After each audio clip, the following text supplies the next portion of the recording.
नमस्कार दोस्तों, मैं एक बार फिर से हाजिर हूँ एसपीटी न्यूज की खास खबरों के साथ। पेश है 16 जून 2025 सोमवार शाम 7:15 बजे राजस्थान के विभिन्न शहरों की 15 बड़ी खबरें।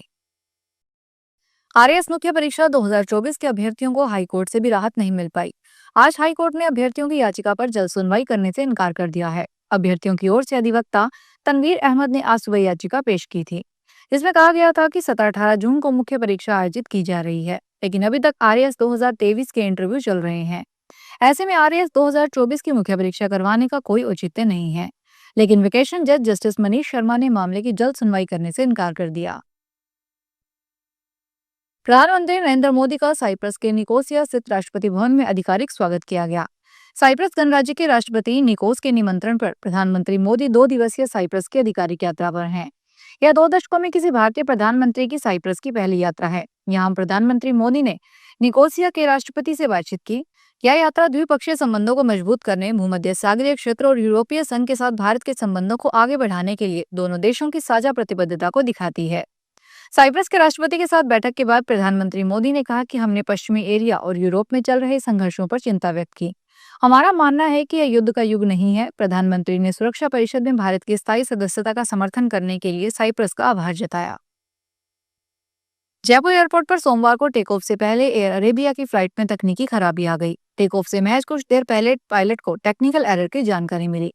इसके बाद पायलट ने प्लेन को रनवे से वापस एप्रन पर बुला लिया। यहाँ लगभग 3 घंटे तक फ्लाइट की खराबी को ठीक किया गया। दरअसल जयपुर एयरपोर्ट से एयर अरेबिया की फ्लाइट सोमवार सुबह 4:45 पर शारजाह के लिए उड़ान भरने वाली थी। पैसेंजर को बोर्डिंग के बाद फ्लाइट में भी बिठा दिया गया। फ्लाइट टेक ऑफ करने के लिए रनवे पर भी चली गई थी। जयपुर के जलेब चौक स्थित दी पैलेस स्कूल को उड़ाने की धमकी मिली है। स्कूल प्रशासन की ओर से मानक चौक थाना पुलिस को इसकी जानकारी दी गई। इसके बाद स्कूल को खाली कराकर डॉग स्क्वाड और बम निरोधक दस्ते को मौके पर बुलाया गया और सर्च शुरू करवाया गया। जानकारी के अनुसार स्कूल की मेल आईडी पर कल रविवार को मेल आया था, लेकिन स्कूल बंद था। किसी ने इस पर ध्यान नहीं दिया। आज सोमवार सुबह करीब 11 बजे स्कूल प्रशासन ने मेल पर ध्यान दिया। इसके बाद पुलिस कंट्रोल रूम और मानक चौक थाना पुलिस को मेल मिलने की जानकारी दी गई। पुलिस टीम स्कूल को चप्पा चप्पा सर्च कर रही है। सिविल जज के लिए 3 साल की वकालत अनिवार्य करने के उच्चतम न्यायालय के फैसले के खिलाफ समीक्षा याचिका दायर की गई है। न्यायिक सेवा के इच्छुक याचिकाकर्ता अधिवक्ता चंद्रसेन यादव शीर्ष अदालत के 20 मई 2025 के उस फैसले की समीक्षा की मांग कर रहे हैं, जिसमें सिविल जज के पद के लिए परीक्षा में बैठने के वास्ते बार में कम से कम 3 साल की प्रैक्टिस अनिवार्य की गई है। कैबिनेट मिनिस्टर और देवस्थान गोपाल मंत्री जोराराम कुमावत सोमवार को जोधपुर पहुंचे और इस दौरान उन्होंने सर्किट हाउस में पत्रकारों से बात करते हुए राजस्थान में विभाग की ओर से चलाई जा रही योजनाओं को लेकर जानकारी दी।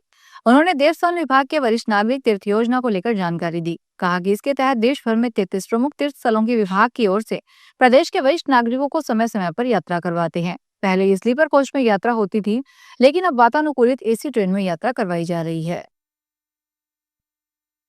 जयपुर शहर के करधनी थाना क्षेत्र में लगातार हो रही महंगी साइकिलों की चोरी की वारदातों पर पुलिस ने करारा प्रहार किया है। सरेआम बच्चों की साइकिलें चुराने वाले शातिर चोर को पकड़कर पुलिस ने 13 महंगी साइकिलें बरामद की। यह कार्रवाई जयपुर पश्चिम के पुलिस उपायुक्त अमित कुमार के निर्देशन पर चलाए जा रहे संपत्ति अपराध रोकथाम अभियान के तहत की गई। अतिरिक्त पुलिस उपायुक्त आलोक सिंघल और सहायक पुलिस उपायुक्त जोटवाड़ा सुरेंद्र सिंह रानावत के पर्यवेक्षण में थानाधिकारी करधनी सवाई सिंह के नेतृत्व में एक विशेष टीम गठित की गई।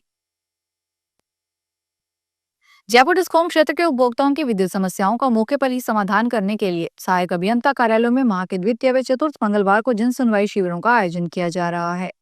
इन शिविरों में विद्युत से संबंधित समस्याओं का शिविर स्थल पर ही समाधान कर उपभोक्ताओं को राहत पहुंचाई जा रही है।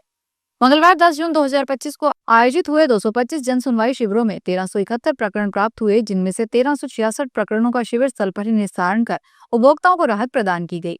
शेष 5 प्रकरण जिनका शिविर के दौरान निस्तारण नहीं हो सका, उनका भी शीघ्र निस्तारण कर दिया जाएगा।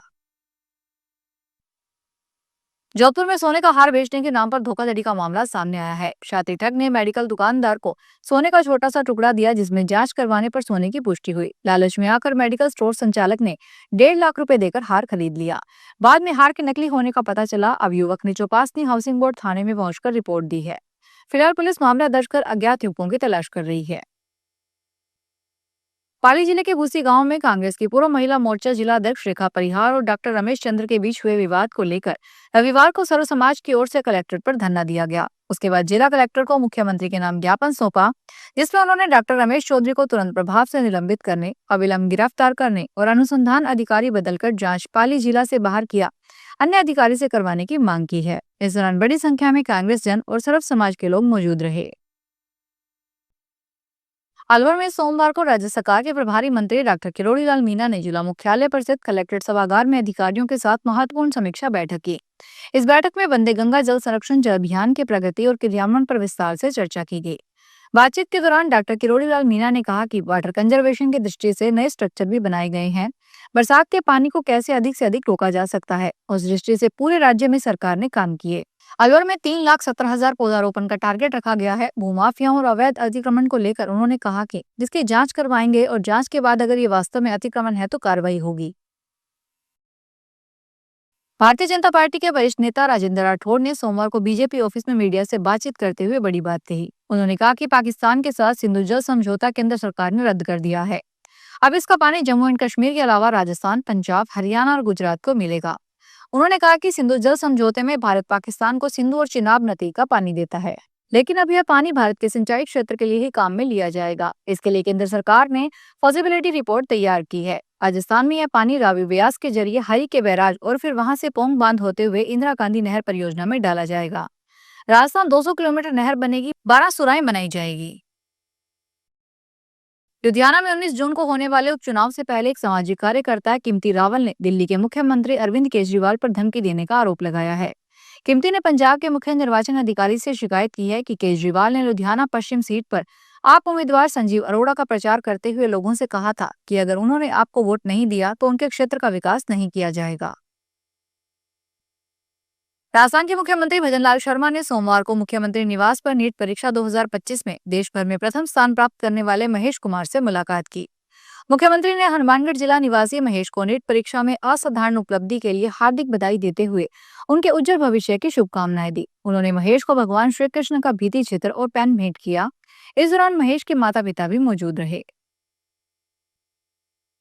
राष्ट्रीय पिछड़ा वर्ग, अनुसूचित जाति, जनजाति और अल्पसंख्यक महासंघ का राष्ट्रीय सम्मेलन और सम्मान समारोह रविवार को झालाना क्षेत्र में आयोजित हुआ। प्रदेशाध्यक्ष राजपाल मीणा ने बताया कि केंद्रीय कार्यकारिणी जोन चेयरमैन व विभिन्न राज्यों से आए प्रतिनिधियों से भारतीय न्यायिक आयोग के गठन के साथ ही विभिन्न सामाजिक मुद्दों पर विचार रखे। आबादी के अनुपात में SC, ST, OBC और TSP के आरक्षण को बढ़ाने की मांग की। साथ ही राज्य सरकार से प्रत्येक विभाग में नियमानुसार रोस्टर संधारण के अनुसार पदोन्नति की वरीयता सूची जारी करने व पदोन्नति में भेदभाव दूर करने को कहा गया। फिलहाल इस बुलेटिन में इतना ही, फिर हाजिर होंगे बड़ी खबरों के साथ।